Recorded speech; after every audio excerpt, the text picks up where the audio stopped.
Good afternoon, everyone, and thank you for joining us to welcome the third cohort of our Virtual Visiting Scholars program. My name is Crystal Bedley. I'm the project director for the ARC Network, and I'd like to thank everyone who registered for today's ARC Network webinar. Before we begin, I want to take care of a few housekeeping items. First, I want to let you all know that this webinar is being recorded. We do so that we can make it available to all registrants, and we'll be uploading the recording to the ARC Network online community platform following today's event. While we all may be becoming increasingly more familiar with the Zoom platform, I just wanted to highlight some features that we'll be using today on this app. First, if you hover your mouse over the bottom of the Zoom window, you'll see a number of different menu options. In the center are options for Q&A and chat. Towards the end of today's webinar, we'll share some links and our feedback survey in the chat box from today's conversation. If you have a question you'd like to ask any of the panelists, please add them to the Q&A. And you can also upvote questions that are of particular interest to you. And we'll have a chance to then monitor and engage those Q&A questions. We'll give approximately 5 to 10 minutes towards the end to answer and address those questions from attendees. We also have closed captioning for today's webinar. So in the menu, you should see a closed caption button, CC button. Selecting the arrow, or the caret as it's sometimes referred to, will give you three options. You can hide subtitles, you can view full transcript, which will give you access to all of the caption, or you can adjust the caption size or adjust the caption size. Just so you know, there's about a 10-second delay for the captioning. Before getting into more specifics on the purpose of today's webinar, I'd like to share more about who we are at the ARC Network. The goal of the ARC Network is to create and cultivate a broad community that bridges a gap between researchers and practitioners. As a STEM equity brain trust, the ARC Network works to promote systemic change by collecting and curating previous work and producing new perspectives, methods, and interventions like the virtual visiting scholars are engaging in. The ARC Network is funded by the National Science Foundation's Advanced Program, and the Association for Women in Science serves as a backbone organization. To learn more about the ARC Network, if you're not already familiar, we encourage you to visit equityinstem.org, where you can join the community. It's also worth noting that the ARC Network is built on and works through a framework integrating what we call the 3 I's, which are intersectionality, intentionality, and inclusivity. The Virtual Visiting Scholars program exemplifies this approach. And to tell you more about it, I'm going to turn the floor over to my colleague, Dr. Stephanie Page. Hello, everyone. I am Dr. Stephanie Page, Community Engagement Manager for the ARC Network, and I'll be introducing our panelists today and moderating this session.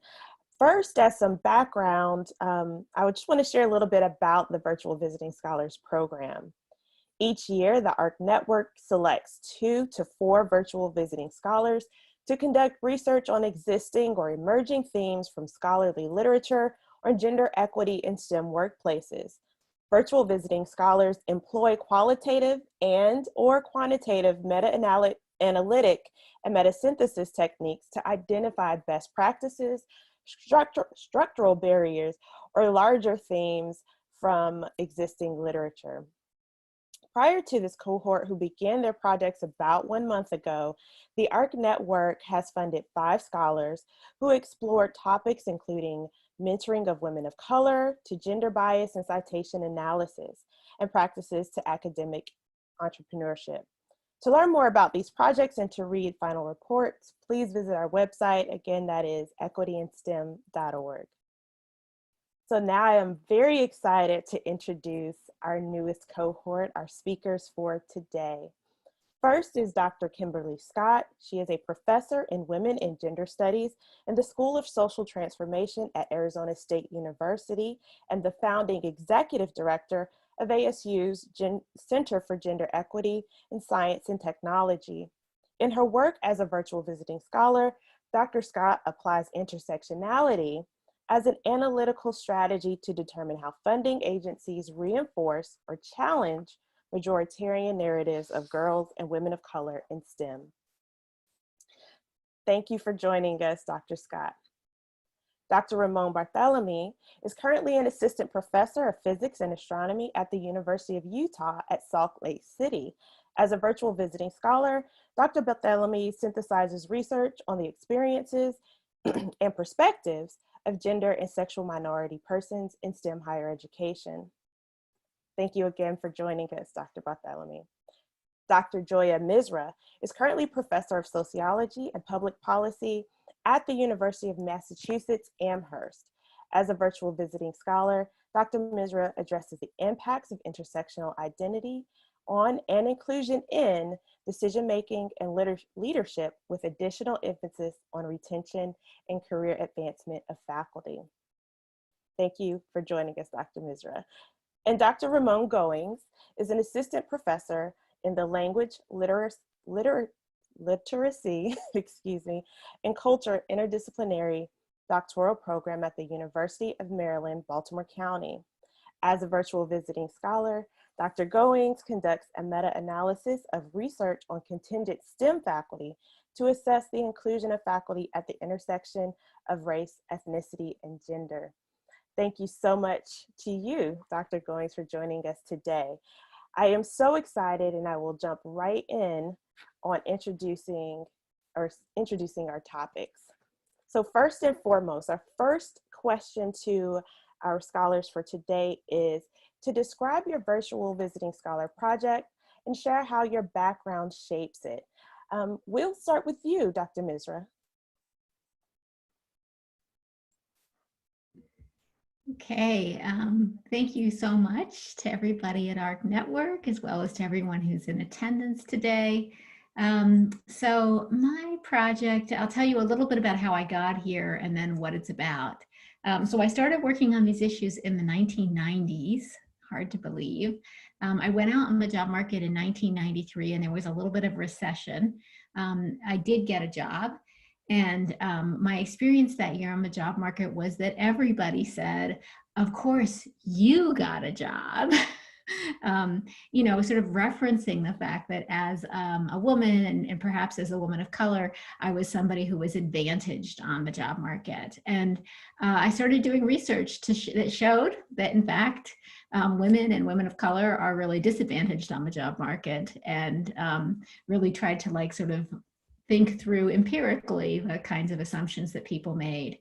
In the 2000s, I started studying more about the way that care and gender intersect in shaping faculty lives, and ended up doing a lot of work on faculty workload. And that led me to a study on workload that's an experiment with Carrie Ann O'Meara and Audrey Jager and a number of other really wonderful colleagues. And there, you know, we see really consistently, this was true in all of my work, that women tend to do a lot more of the service work, do a lot more of the care, labor, the institutional housekeeping that needs to be done in institutions. But the thing that was really fascinating to me is that I knew that women are doing a lot of heavy lifting around service at a lot of universities. This is really common, and women of color in particular doing a lot of the heavy lifting, and yet are much less likely to be found in the highest leadership positions. And so I really wanted to like make sense of that disjuncture. Like, what is going on that explains like that women are committing so much to institutions, but they aren't necessarily being lifted up into leadership positions. Or as they end up in leadership positions, say as department chairs end up having less authority. So there's kind of this like moving up the down escalator process that seems to be happening for women, especially women of color. So that's why I proposed the project that I did. And the project is really sort of bringing together the literature on workload and how it's gendered and racialized that I've been working on for a long time, with a literature that's newer to me on leadership and how it's gendered and racialized. I've spent the last month going through a lot of different sources. I've downloaded, I think, around 300 articles that are written from this standpoint. In fact, actually, many of them are dissertations. So it turns out at schools of education around the country, many people write dissertations often on like 3 or 4 leaders, like women of color leaders, that are provosts or that are deans or that are chairs. And so I have a bunch of dissertations that I'm reading, as well as a lot of academic articles, but probably like 50 dissertations. And trying to like sort of work through that, really map that literature, and then understand how I can take the insights from that literature and connect them with the insights of the literature on workload. So yeah, that's where I came from, and that's how I got to this project. Critical questions are being answered with these projects, and you addressed so much. I'm thinking of the connectivity between all of the projects, and Dr. Goings, you come to mind particularly because of your focus on contingent faculty. Can you take a moment to respond a little bit more about what your project is and how your background has shaped it? Sure. So first, thank you all for having me. This particular project comes out of really the need or the reviewing the literature for actually another research study I'm doing with my colleagues, Dr. Larry Walker and Jelena Austin. We're doing a study currently right now looking at the experiences of STEM contingent faculty at minority-served institutions. So in preparation for that project, I started to review the literature to just kind of see what's there. And in the literature about STEM contingent faculty, there were studies about faculty of color, but in a number of studies, they actually just said, we're not going to discuss the race, ethnicity, or gender of the participants. And I thought that was very interesting to see, like, why is that? And so I initially started with a couple of articles, and as I started to kind of review more and more, I started to see like this is somewhat of a trend. And I said, I need to explore this more because I just want to understand, as we're thinking about our own project and just the literature in general, what's happening for STEM contingent faculty. And for contingent faculty, I mean those who are not on the tenure track. So sometimes they're described as lecturers, adjuncts, full-time non-tenure track faculty. Because if you all know, and particularly in STEM, for students are more likely to have a contingent faculty member teach their courses. And this idea that for scholars of color in particular, is kind of connects to Joy's topic, is that scholars of color are less likely to secure those tenure track positions because we know how racism in higher education works. And so if we know that, and we know that there's a large pool of faculty of color that would be considered as STEM contingent faculty, what is our research saying about their experiences and how they navigate higher education as contingent faculty? And in STEM, there was not a conversation about race and gender. I just found it in ethnicity. So I just found that very interesting. And in my analysis, I'm actually replicating analysis I did in another meta-synthesis in gifted and talented education, where I explored the intersection of race and poverty in gifted journals. And so I'm essentially taking that methodology and applying it to this to see, do I see similar trends? And then also to see, are there certain disciplines when scholars are writing about that actually talk about the intersection of race, ethnicity, and gender. And this particular project also comes from my own experience as being just a contingent faculty member and knowing what it's like to bounce around multiple institutions, not be able sometimes to find full-time positions, even though you're more than qualified and actually have a sometimes stronger skill set than the people who have the tenure track positions. So I'm just interested to see kind of how that all meshes in the research, and then what insights. I'm hoping that I can just develop a new research agenda for folks who are looking at contingent faculty, because a lot of work that's done on contingent faculty, but not as much in STEM. So I'm hoping that this spans a new research agenda from that. Amazing. Once again, amazing. You will see so many, like my cheekbones are going to hurt today. You will just see me grinning all day. Kind of thinking more deeply or speaking more deeply into the context of gender and sexual minorities, Dr. Barthelemy, because you're looking at this on a very deep level in the context of STEM at higher education, can you begin to describe your project and how your background has shaped it? Yeah, absolutely. And thank you for having me, and thank you for allowing me to be part of this awesome group. So I'm doing work looking at gender and sexual minorities, also known as LGBT folks, so lesbian, gay, bisexual, and transgender scientists. And throughout the work that I've done as a graduate student, Fulbright, and now as a faculty member, I have primarily looked at gender, and I've looked at LGBT issues and a little bit of race issues, but they've always been separate. And one thing that I realized in doing a lot of the analysis, particularly for a large survey we did of LGBT plus physicists, was that gender was always a significant variable. It was always intersecting with other people's experiences, as were ethnic and racial identities. So the project that I proposed for ARC, and that was accepted, is one that is looking at the literature on LGBT issues in STEM, but specifically looking at intersections and trying to understand how multiple identities interplay together to impact people's education. Because unfortunately, one thing we have found before when looking at LGBT physicists or even women in physics or STEM at large is you'll hear participants say, I don't even have the opportunity to be discriminated against for being LGBT, because first I have to deal with the discrimination for being a woman or a person of color or someone with a disability. And these are things that I've heard multiple times in the focus groups that we've run at national physics conferences. So now I'm trying to expand the view to STEM overall and to try to basically wrangle the growing literature on LGBT scientists to understand what has been done, how has it been done, and where do we need to go next? And some of this means branching outside of just specifically the LGBT STEM literature, but also looking at the LGBT higher ed literature at large.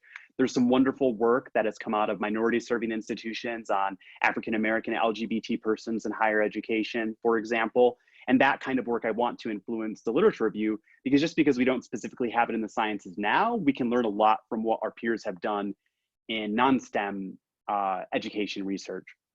And how does my background impact that? It's a pretty strong question. So I'm biracial, I'm queer, I'm a physicist, and I'm an education researcher. And it's hard to disentangle all those things, but when I came to physics education research, I came with a view of social justice and wanting to essentially follow the campsite rule, which is always leave it in better shape than you came to it. So all the research that I do is really focused on trying to make physics a better place for everyone. And now I'm branching out to science more largely. And I think that probably has been significantly influenced by my own experiences in academia. And I can resonate with Dr. Misra, because when I went on the job market multiple times, people used to tell me, oh, you'll immediately get a job, you're Hispanic. But I proved them wrong, because the first couple times I went on the job market, I did not get a job. So it took me actually, I left academia, went and did stuff in the public and the private sector, and then I ended up coming back a few years later. So I'm excited to be part of this initiative, and thank you for listening to my perspective.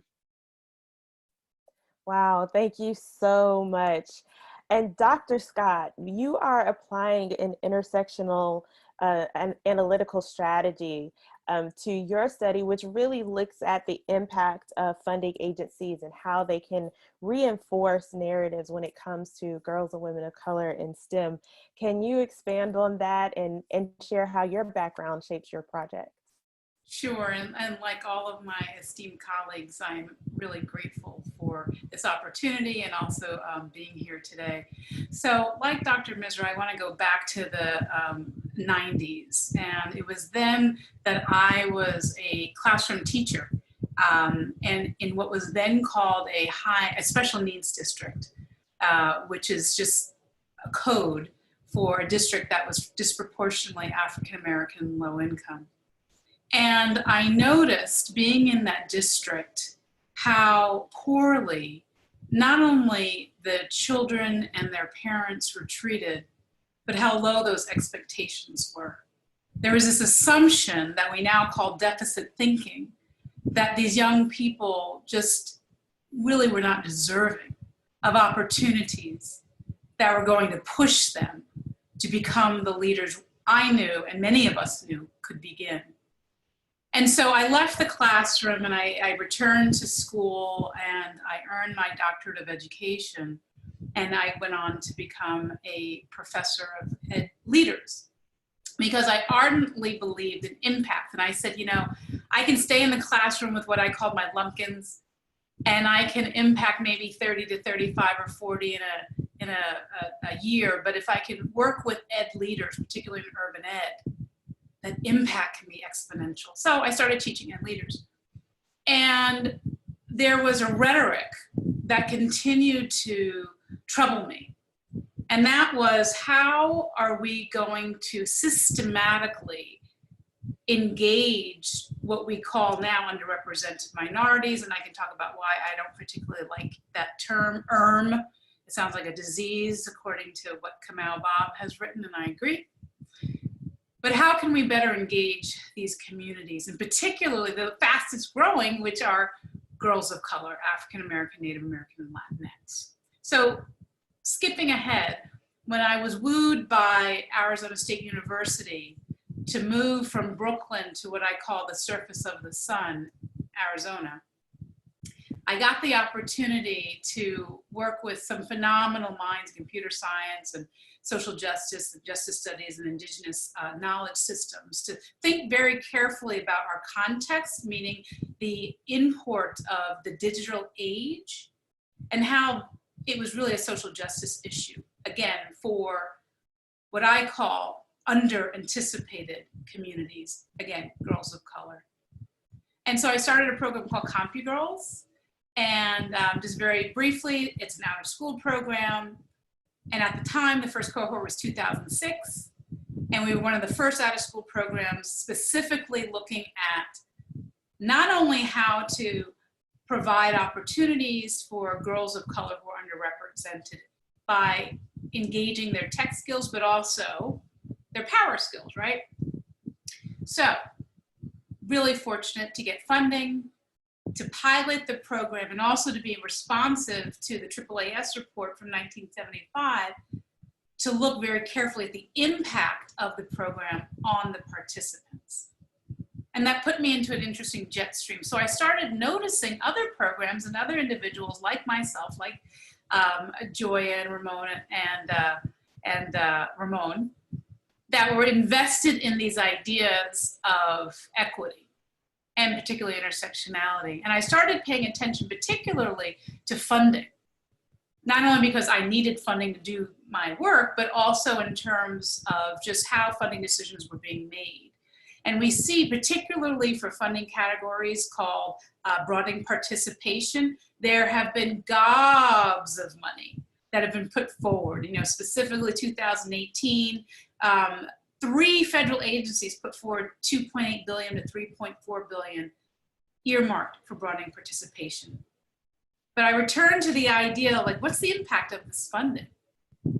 What have we seen in terms of improvement, specifically for girls, women of color, and STEM?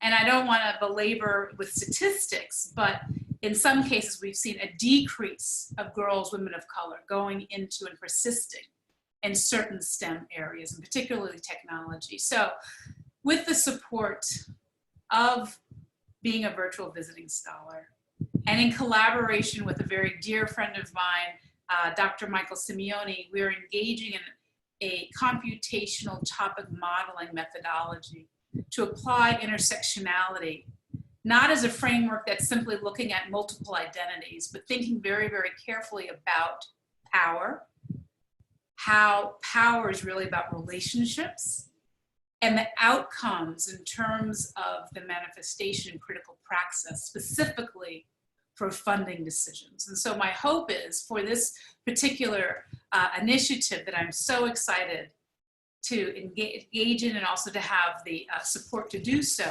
that we will be able to reveal how decision-making, structural impediments, and funding patterns occur before a program such as CompuGirls is implemented.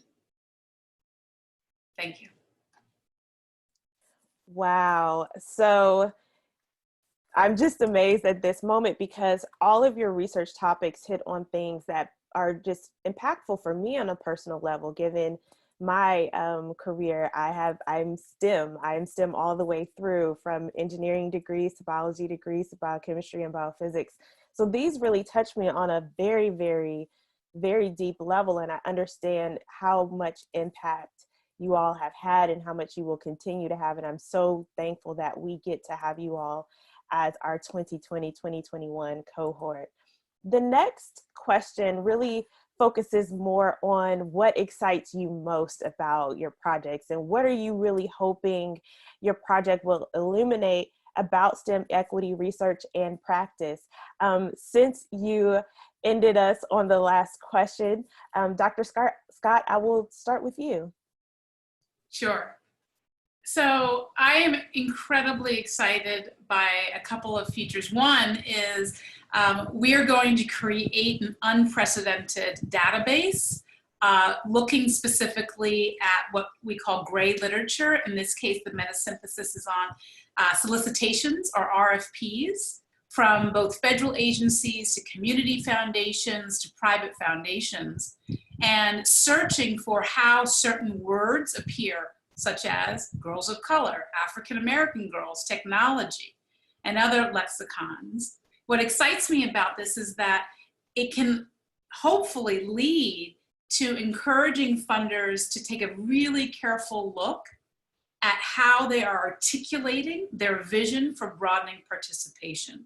Is it reinforcing ideas that ultimately are leading to disparity, or is it challenging those ideas and ultimately that system towards more equitable ends? So I'm hoping that the project is going to eliminate or illuminate not only equity and the praxis of it, but how we may unintentionally maintain a schism by way of funders' intents and their outcomes. So that's me. I love that. Dr. Barthelemy, how about you? What are you most excited about, and what do you hope your project will illuminate? So one of the big focuses of my project is trying to think about policies that really can be implied from the research, or how we can build better research methodologies to construct policies. So I'm excited about the opportunity to think more deeply about how we can change how we interact with each other and how we set up structure and systems on campus in order to facilitate change for underrepresented groups, underserved groups, and in particular, in my study, it's LGBT folks. Thank you. And Dr. Goings, how about you? Well, I'm excited, one, because of the way I'm doing my analysis, to actually look at how do scholars actually talk about the intersection of race, ethnicity, and gender. So I'm interested in like some of the terms used, just how are folks described? You know, that's one aspect. But a second research question I'm asking in my meta synthesis is that what are like the best practices for supporting the needs of STEM contingent faculty at the intersection of race, ethnicity, and gender. So I'm just curious, because I'm doing a research project that's focused on that currently, almost some ways this project to inform the empirical work that I'm doing. Just very interested to see what are the best practices currently in the literature, and then what's missing. And then I'm hoping that, again, I can provide a new research agenda or things for scholars to think about moving forward. Wow, wonderful, wonderful. And Dr. Misra?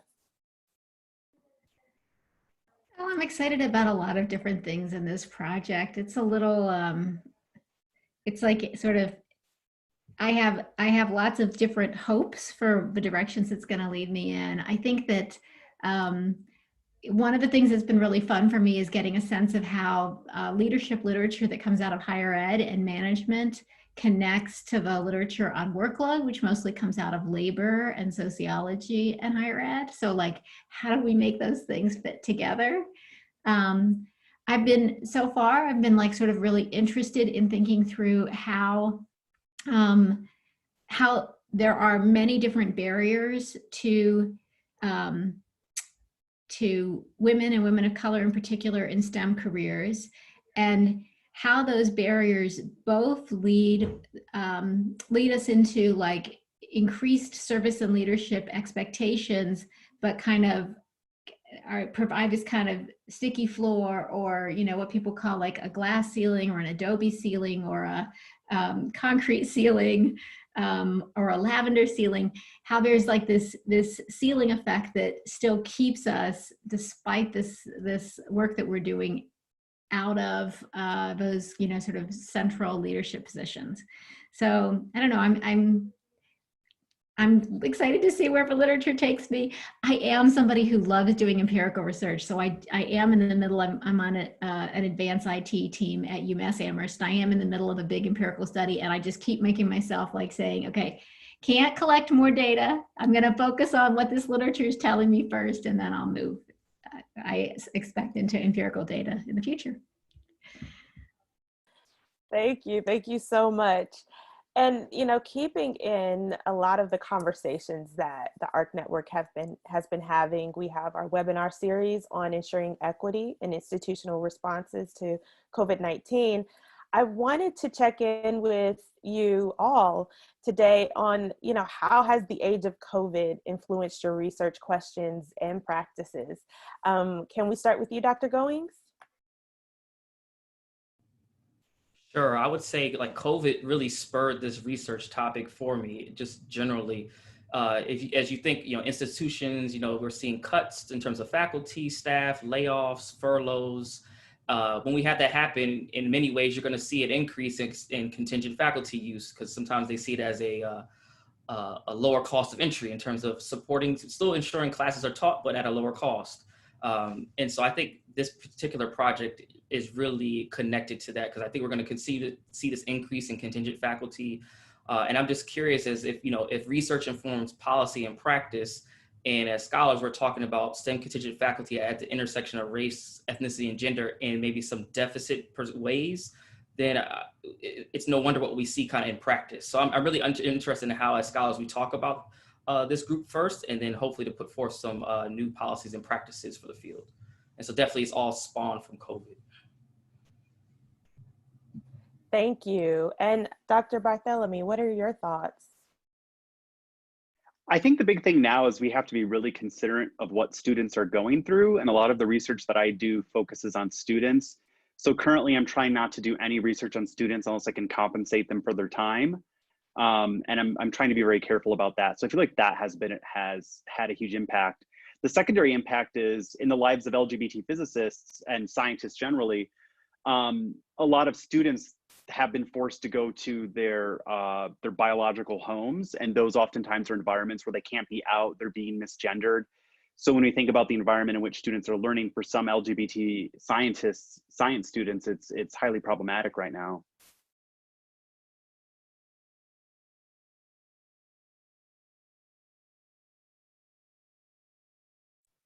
Thank you for addressing that. It's a conversation that I think we need to have on a far deeper level. Dr. Misra, what are your thoughts on doing this work in the age of COVID?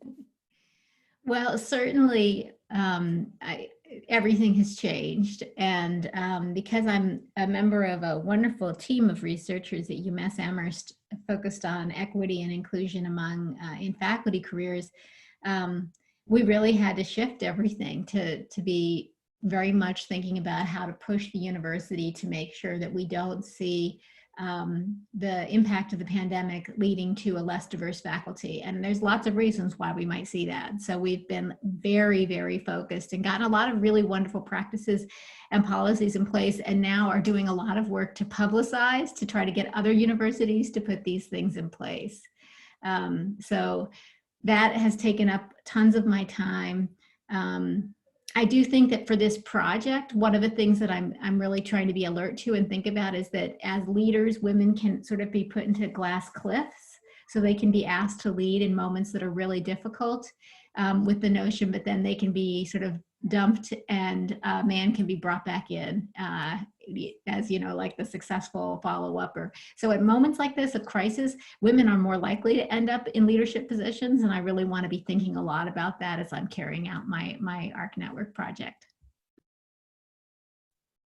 Thank you. And Dr. Scott, how has the age of COVID influenced your research questions and practices? Sure. I am very, very aware of how funding agencies are responding to COVID.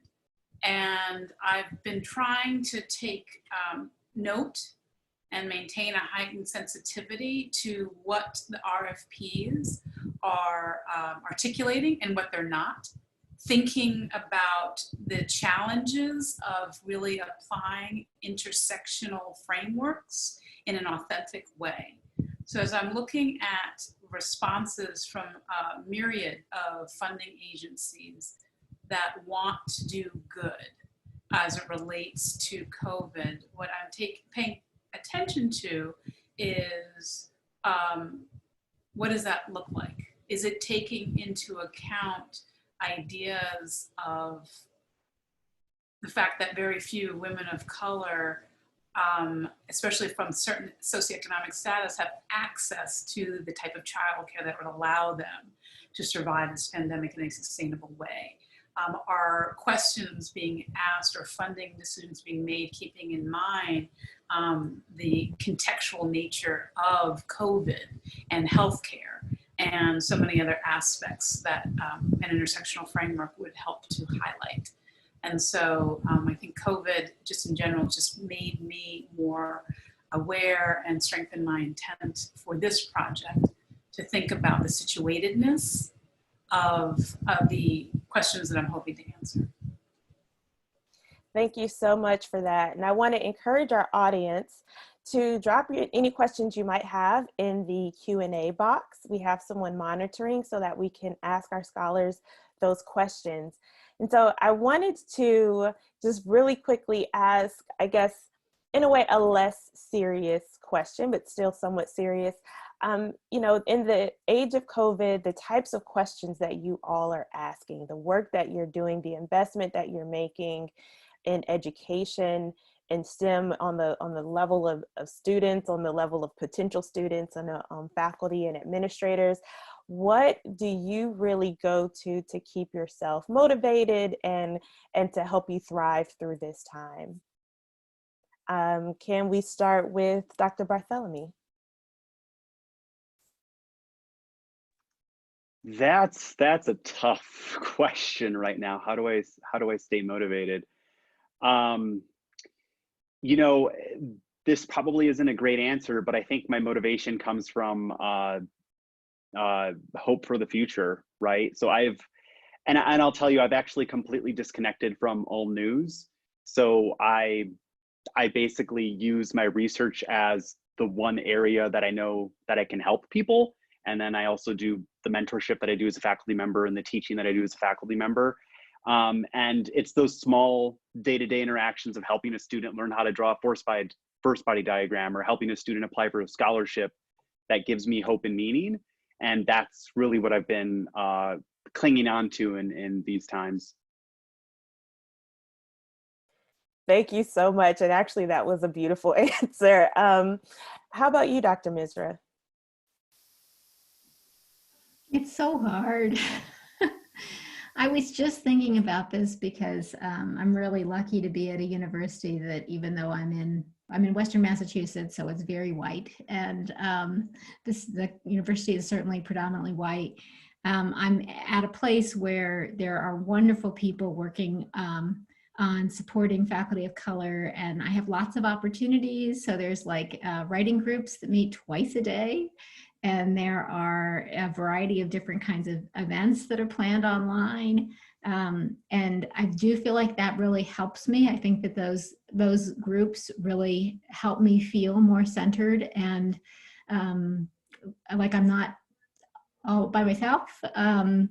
I also, one of the things that's been really interesting about this terrible pandemic has been I see much more of my family now. So I have dinner with family members who live like in the Bay Area or Iowa or Georgia. And that means I'm seeing more people that look like me and have experiences like mine. So, you know, that's been an unexpected kind of thing that's come out of this. But I think, you know, given the politics of this moment, it is just hard. Thank you so much for sharing that. Dr. Scott, would you like to share any thoughts? Sure, just two things. One, I agree with Joya, it is really, really hard. For me, maintaining relationships, particularly with the CompuGirls who are now in their late 20s. And so going on to our private Facebook page and checking in with them and seeing what they're doing. And then, I won't say secondarily, but another point is reading beautiful novels that are inspiring, that are well written, that inspires me, humbles me, but that is a lifesaver and also excites me to write and hopefully write well. Thank you. And Dr. Goings, what are your thoughts on the subject? I think for me, what keeps me motivated is that, it's particularly, I say after this webinar is over, I have a 2-year-old that's waiting and just like, Daddy, where are you? And so, you know, when I'm not focused on research, it's kind of all about her and getting her, you know, what she needs. So that keeps me in mind, because like, as researchers, we can get consumed with this. So I always think about like, I hope I'm doing good for her, because she's going to be, you know, the next legacy I leave. So definitely her. And then also from a professional level, just having supportive colleagues that typically I wouldn't see as often, but now we're trying to figure out ways to connect on video like this. And then also my doc students that are at UMBC, I have them working on projects, and they really are keeping me motivated to keep pushing, because a lot of them want to become faculty members. So it pushes me to push them. So those are the things that really have kept me kind of grounded right now. Wow, thank you. Thank you all for sharing that. And I'm going to transition to Dr. Bedley. She has another question and she will close out for today. I just want to take a moment to just say how profoundly impactful the research and the work that you have done and continue to do is. I am so thankful to be able to work with you for your time as virtual visiting scholars. And with that, I will transition to Crystal. Thanks, Stephanie. I echo those sentiments completely, and am thrilled to learn even more about your projects than I've already had the opportunity to do. So in this conversation, a few new equity concepts were actually brought to mind. And I was hoping maybe you all could share a little bit more either about the concepts that I'll mention here briefly, or another equity concept that has really maybe that had shifted your thinking, one that stays in your mind, that to keeping equity centered in the work that you do, in your life, and in the ways in which all of us bring this to the table, right?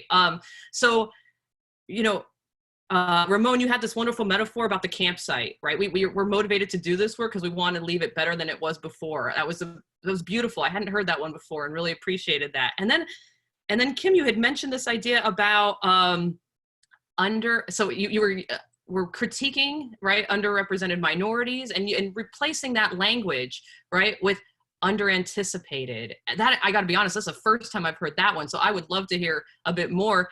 And any other equity concepts, once again, that are like foundational to your thinking or have helped you sort of work through and navigate this space. I will let anyone speak first. Stephanie had a good flow, but whomever wants to jump in. Ramon, you want to go? I want to hear from you first.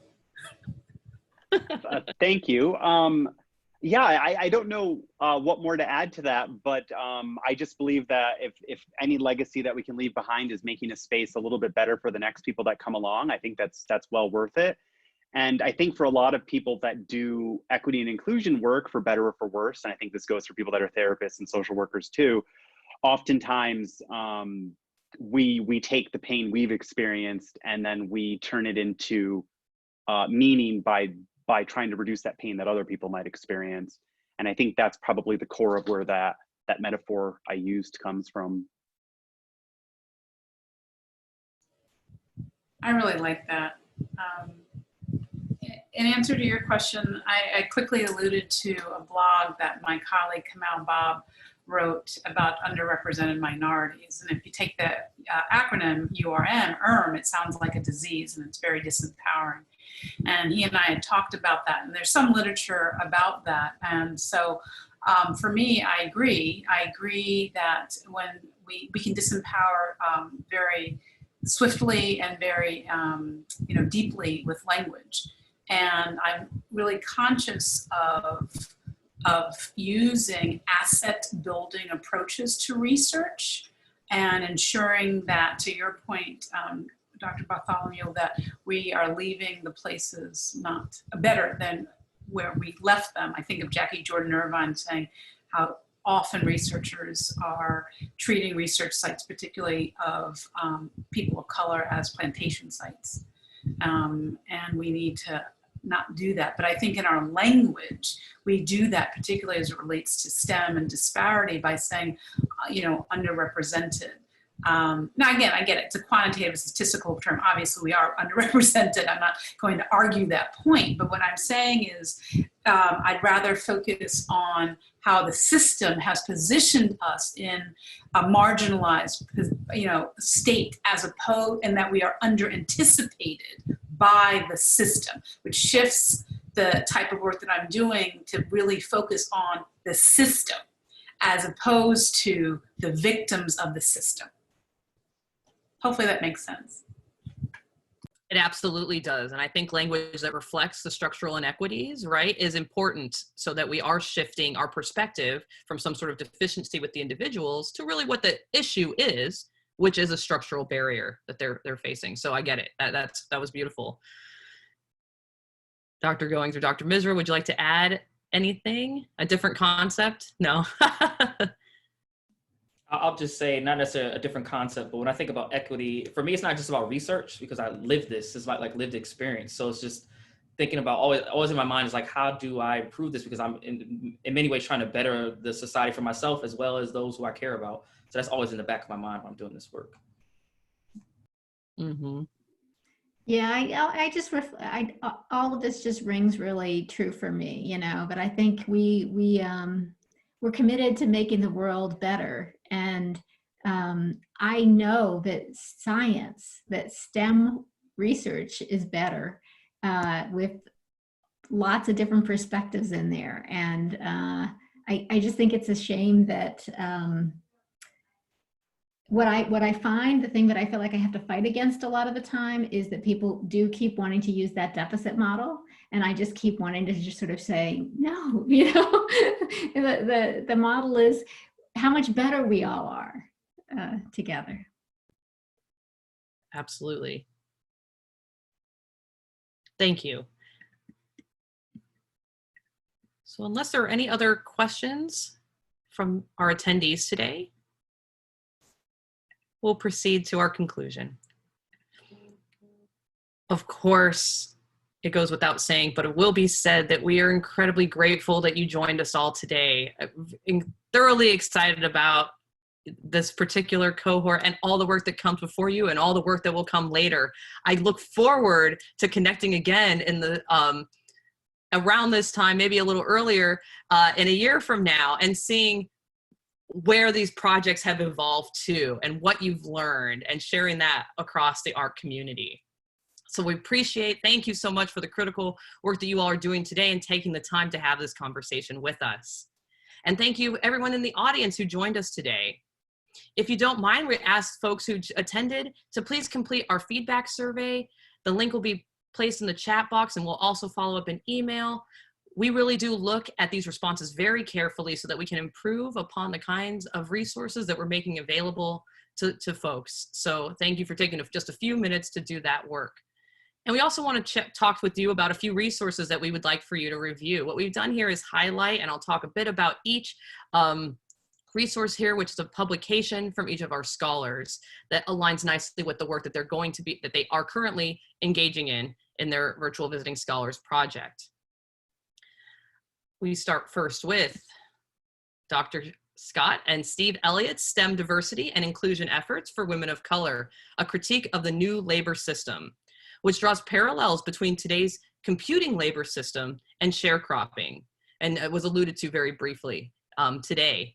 They advocate for DE&I funders, practitioners, and evaluators to not see women of color as commodities, but instead as autonomous agents interested in social and economic emancipation.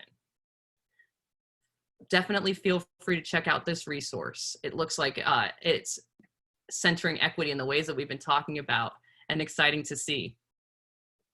Next up, we have Dr. Ramon Goings, Making Up for Lost Time, the Transitional Experiences of Non-Traditional Black Male Undergraduates, which is an in-depth study of the lived experiences of these students, leading to their transition back to college and the institutional agents and programs to support them. Dr. Goings provides a range of practices universities can engage in to support Black men's degree attainment. Definitely worth the read. Next up is Dr. Barthelemy with colleagues Melinda McCormick and Charles Henderson's publication, Gender Discrimination in Physics and Astronomy, Graduate Student Experiences of Sexism and Gender Microaggressions. This article begins a conversation on sexism in these fields by providing language to discuss sexism in research groups and departments, and concludes with recommendations for addressing gendered microaggressions, one of the most common forms of sexism experienced. Last but certainly not least, Dr. Misra with colleagues Carrie Ann O'Mara, Audrey Yeager, and Courtney Lenartz's publication, Undoing Disparities in Faculty Workloads, a randomized trial experiment, describes several theory-driven interventions, which include an implicit bias workshop, tools to create faculty workload dashboards, putting into practice the data gathered through these dashboards, and optional professional development webinars that work in tandem to improve equity in the division of labor in academic departments. So each of these publications, as you see, is linked currently in the chat box. They are also available in the ARC Network's online resource library. And so all ARC Network members have access to this collection of nearly 2,000 resources related to equity in the academy that are housed in our resource library on Mendeley. Right, our resource library has been created and continues to be populated by the needs of our community members. So if you haven't had a chance to take a look at it or haven't looked at it recently, I strongly encourage you to either join the network if you haven't already, or sign up for Mendeley so you can have access to all of these wonderful publications. And with that, I'd like to thank everyone for their time today. This concludes our webinar, and thank you for joining us.